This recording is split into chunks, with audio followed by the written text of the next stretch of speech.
एकदन्तं महाकायं तप्तकाञ्चनसन्निभं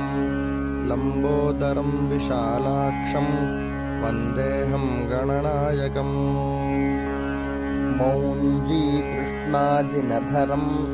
नागयज्ञोपवीतिनं बालेन्दुशकलं मौळौ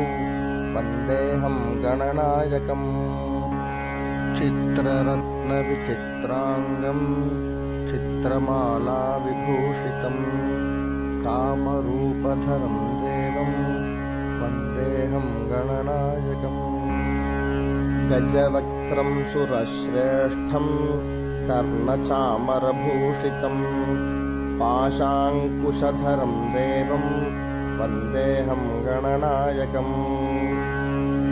मूषकोत्तममारुह्य देवासुरमहाहवे योद्धुकामं महावीर्यं वन्देऽहं गणनायकम् यक्षकिन्नरगन्धर्व सिद्धविद्याधरैः सदा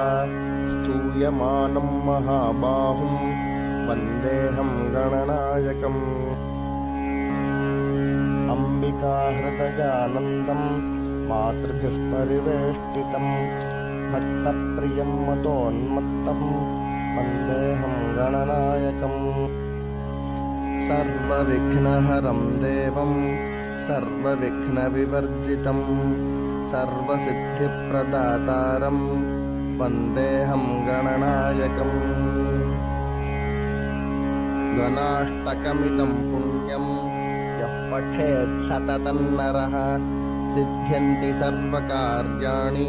विद्यावान् धनवान् भवेत्।